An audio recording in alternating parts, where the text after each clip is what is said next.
Hello, everybody. Dr. Rick Wallace here, dropping in on you.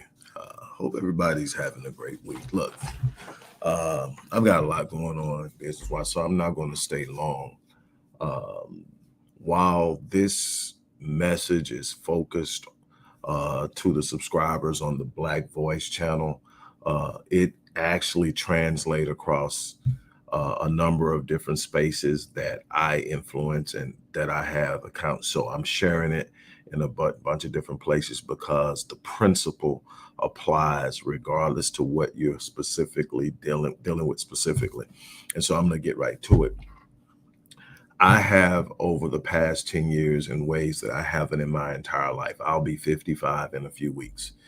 And I have, from being born in the 60s, reared as a kid in the 70s, coming into my own as a teenager and a man in the 80s, and growing and maturing in the 90s and on.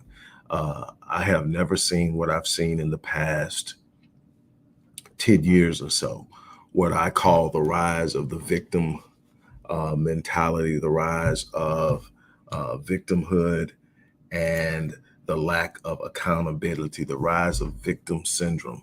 It is a place where nobody wants to take accountability. Accountability has become a bad word, and those who push for accountability are often accused of everything from gaslighting to not being connected. People have gotten to a point where there seems to them, at least on the surface, to be some value in being a victim. Um, Everybody wants to point the finger. Everybody is blaming everybody else for what's going on in this area, what's going on in that area, why I'm where I'm at, what I'm feeling it. Let me tell you something. Yes, things are going to happen. People do things that are horrible.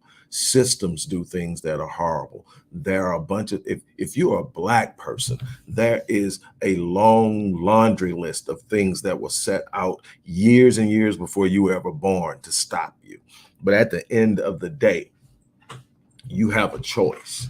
You can sit there and you can talk about all the things that's stopping you, or you can list them and then look for ways to break them down, look for ways to navigate around them, look for ways to overcome them. You can sit up and talk about what mama did. You can talk about what daddy did. You can talk about what that dude that broke your heart did, or what that woman that, you can talk about all that stuff. But at the end of the day, what's going to matter, what's going to be remembered about you in this world is what you do when you're faced with adversity.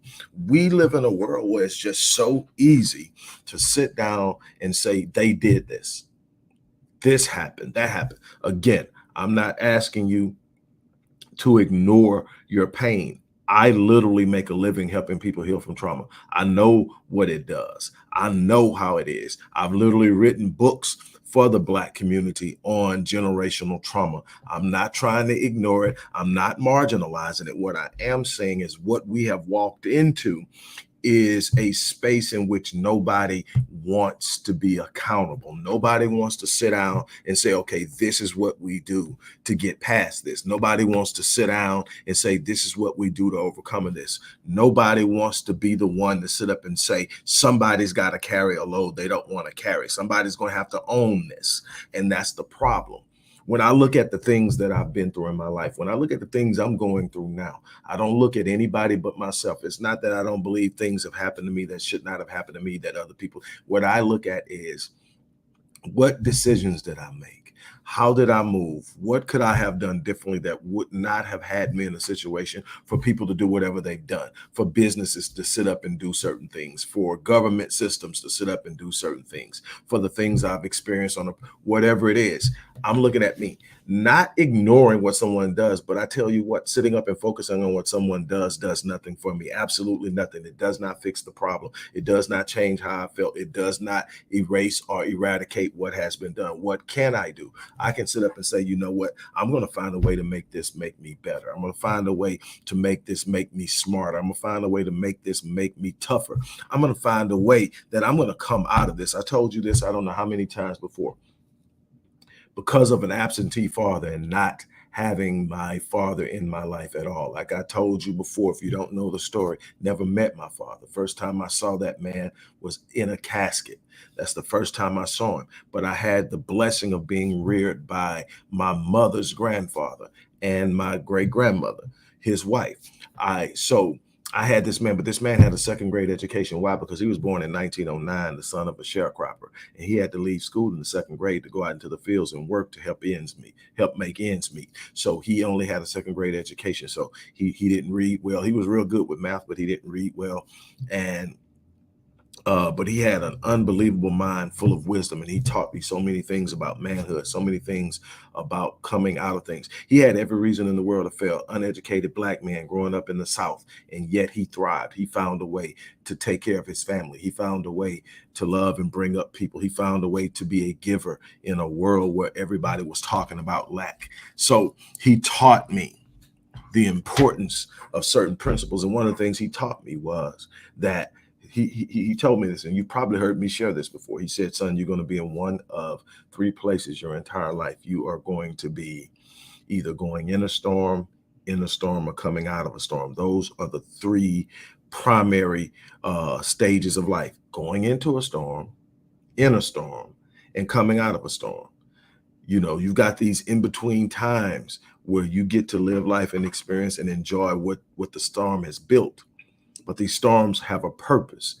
He told me something, and I don't always share this when I share the story because I'm trying to get through it, but that's a part of it. He told me, he said that doing the actual teaching, he told me this. He said, the first thing that you're going to do when you find yourself in a storm, when you find yourself in one of those places where your back is against the wall and everything seems to be coming in on you, and there seems to be no release, no relief, and the pressure is building, the first thing you're going to do is you're going to want to look for someone to blame. You're going to want to look for the person who ignited the storm, the person who pushed you in the pit, all of that. He says, don't waste your time. 95% of the time, it's you. He said the other 5%, you brought them in, you let them in, and you allowed it. Don't focus on that. Focus on this. Your number one responsibility as a man is to ensure that when you exit that storm, you exit better than when you went in. Make that storm make you better. Find a way to grow in that storm. Find a way to take what was meant to tear you down and use it to build you up. That's going to determine what you do. He told me this, and he ended this. He said, son, when you learn how to move through the storm, when you learn how to exit the storm a better man than you went in, you won't have to chase greatness. It'll overtake you. We lack the greatness of our potential because we're too busy pointing fingers. We lack the greatness of our potential because we're too busy whining and complaining. We lack the greatness of our potential because it's too easy to point a finger than to take accountability. We lack the greatness of our potential because we would rather wallow around, whine, and complain than to stand up, square our shoulders, and look at what we're dealing with and find solutions. It's everybody's fault but our own. I'm not saying you haven't been hurt. I'm not saying that you haven't been through some bad things. I'm not saying that what you're seeing in other people and how they're treating you is right. What I am saying is spending all of your time, your energy, and your effort talking about what everybody has done to you doesn't fix what has happened. It doesn't change anything. It doesn't give you the strength. It doesn't return your power to you. In order to reclaim your power, you're going to have to take responsibility for where you're standing. In order to reclaim your power, you're going to have to own all of the things that are going on in your life. Not that it's your fault, not that you sit up and initiated the problem, but that you're standing in it, and the only person that owes you to change it is you. Nobody, not even the person who hurt you, not even the system that almost destroyed you, not even the educational system that robbed you. None of the things that you want to sit up and complain about will change it. They don't owe you anything. Now, you would like to think in a real world, maybe they'll come by and they'll apologize. Maybe they will sit up and they will acknowledge what they've done. Maybe they will, maybe they won't. But what I can tell you is you can waste your entire life waiting on somebody to do something that still won't change what you've got to deal with. What you're going to have to do is you're going to have to look at life and you're going to have to face the fact that there's something going on that you don't like, something going on that is not serving you well, something going on that at the end of the day, you need to do something about. What are you going to do? This victim syndrome is literally destroying us. And then we're passing it on down to our kids. Look what they did. Look what you did. Why you don't let me do this? Why this? Why? And nobody is sitting up saying, I could be better. Nobody's sitting up saying we can do better. Nobody is sitting up saying that hasn't worked for us. Maybe we don't need to do that again. Nobody's sitting up saying maybe it's my decision making. Nobody's saying maybe it's the inability for me to really truly trust my discernment. Maybe it's just that I have sit up and made some foolish choices. Whatever it is, I keep ending up here and it ain't working for me. Let me tell you something from a solely racial perspective. We live in a country that has a highly specified, highly designed, highly functional racial caste system that's designed to protect one race while definitely focusing on destroying another. And then everybody in between, depends on how they relate to each race, are affected in correspondence with that. But there's the whites and there's the blacks. This white racial caste system was initially designed so that blacks could be utilized for the empowerment and the enrichment of whites. And then it became illegal to hold them as chattel. So then we decided and found other ways in order to exploit them, in order to use them. That has been going on from day one. We can go all the way back to 1619 and before, and we're going to find the same story, the same narrative, different systems, different machinations, the same objective, the same result. So at what point do we sit up and say, I'm going to stop whining about white supremacy racism and I'm going to start building black power, not asking for it, not begging for it, not pleading with people, not asking for opportunities. I'm going to look at how I can create them.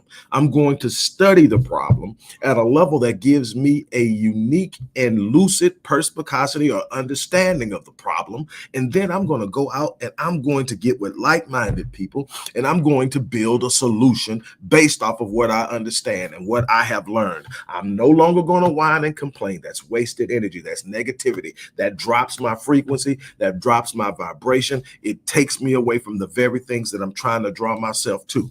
I don't have time to give energy to that. I'm not going to sit up and whine and complain. I'm not going to sit up and point fingers of blame. What I'm going to do is acknowledge how people treat me, acknowledge how system treat me, acknowledge how I'm treated in environments and places and businesses, at my job, my workplace, and then I'm going to determine how I move. What I'm not going to do is spend my time being a victim.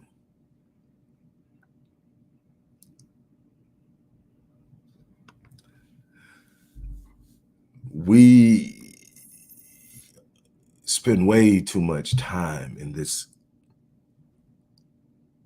conundrum of thoughtless engagement and movement about our lives, just meandering and frolicking around in ineptitude and in uselessness based solely off of what we were presented with and what we've been told to expect from ourselves.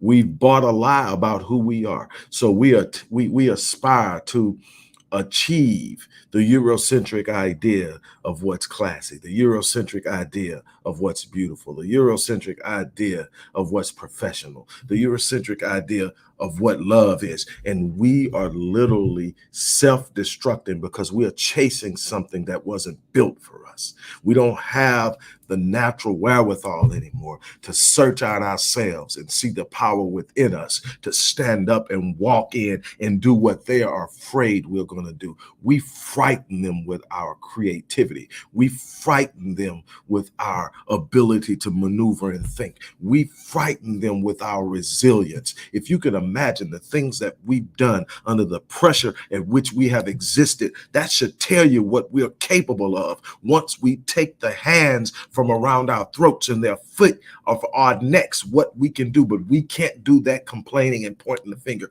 We definitely can't do that complaining and pointing the finger at one another. This victim syndrome.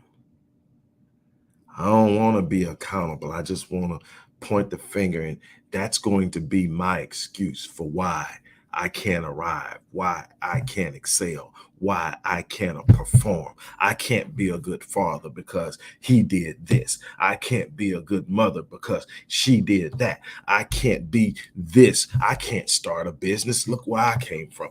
They took all of the resources. We never had anything. I don't know anything about that. All they did was do this, and that's the only thing I know. I'm tired of getting paid this amount of money. I'm tired of being disrespected on the job.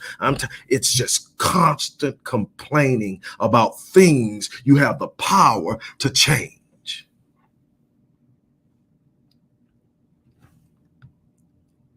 As long as you complain, it is an admission of a lack of power. No one has power that they acknowledge and step into that's complaining. Why? Because I have the power to change it. Why am I going to complain when I can change? You cannot have a spirit of complaining and a power to change operating in the same space in your mind. You're going to have to let one go.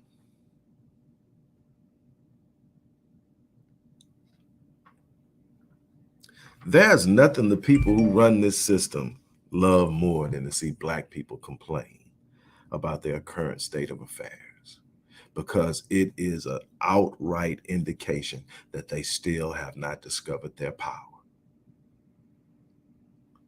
As long as they're complaining, as long as they're having rallies and riots and throwing collective temper tantrums, and they haven't come together and starting to reason among themselves and develop an agenda, develop a strategy, develop protocols, develop a code of conduct, create true community, we don't have anything to fear from them. So they literally trigger you periodically to see how you respond to it. What do? Get mad, throw tantrums, tear up stuff until we run out of energy. You know why? Because anger is an emotion. Emotions aren't enduring. They're fleeting. They were never meant to sustain movements. That's why we can't get anywhere. Because if I'm operating off of anger, eventually I'm not going to be angry. It's just what it is. Anger is an immediate emotion that is designed to give you an understanding of something you are experiencing at the moment and to tell you whether it's good. Anger tells you somebody wronged you in some kind of way. Sadness tells you that you experienced a loss. And on down the line, each emotion gives you an indication of what you just experienced. It's not meant to tell you how to deal with it. It's only to give you an indication of what just happened. Now you must use your awareness, your training, your planning, your development, your maturity, your knowledge, your wisdom to sit up and come up with the most viable response to what reality you just experienced. But as long as we keep responding from our emotions, we're not actually responding, we're reacting. And as long as we keep reacting, they understand they have nothing to worry about. It's time to stop pointing fingers.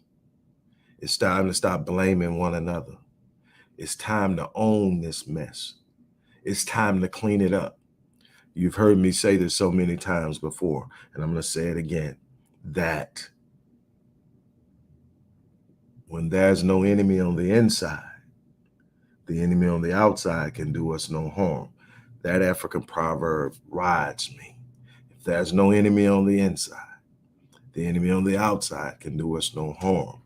We are vulnerable because we haven't dealt with the things we need to deal with internally. We are vulnerable because we are still looking outside of ourselves for the power that rests within us to do the things that are necessary to lift us. They told us we were victims, and we haven't let that go. We're doubling down on it now.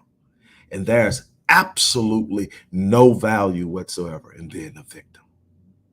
It is the most helpless, destitute place to be in the world. It says I have no power to do anything, to defend myself, to protect myself, to empower myself, to move myself, to change my situations. And the truth of the matter is that's a lie from the pits of hell. We have power. We've just decided to focus on what's wrong instead of focusing on the solution. And we are destroying ourselves.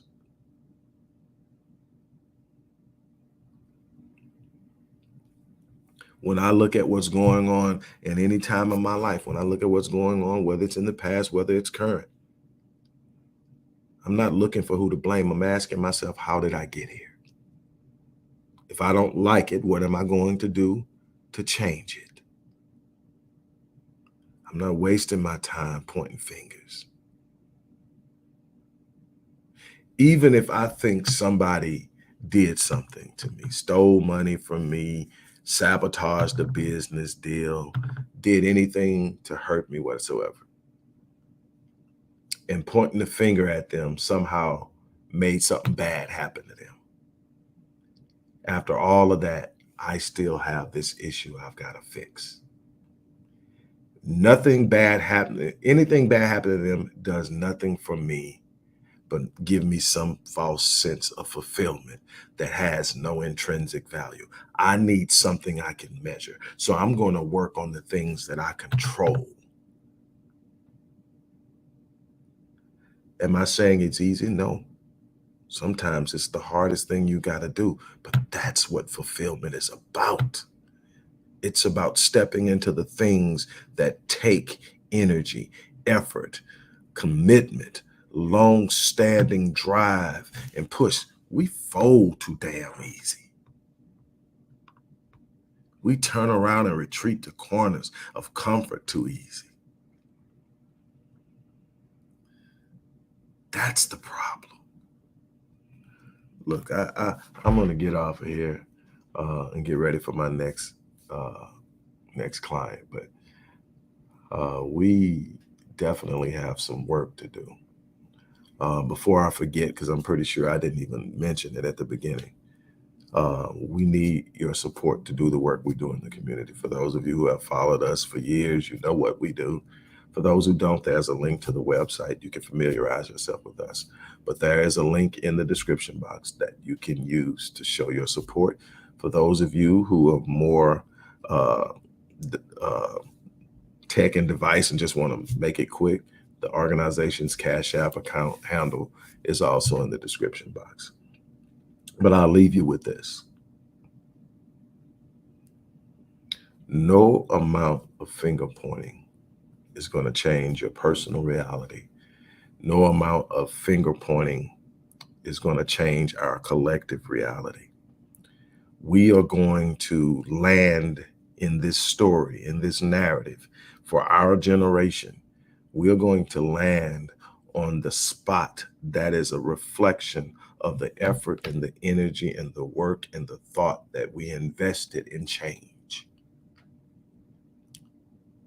It's that simple. We're not going to finger point our way into some super cool space where none of the things that are holding us back are present. We're going to inoculate ourselves through the development of power, because when you develop power, you have the ability to assert consequence to negative behavior. And that's the way you stop people, things, and systems from harming you. On that note, look, I'm out of here. I want to thank you guys for your time. I hope that you really take time to give some consideration to what was said. I hope that you will share it. If you haven't subscribed, subscribe. If you haven't hit that like button, hit that like button. But definitely sit on it and think on it. On that note, I'm out of here. You guys have an unbelievable weekend.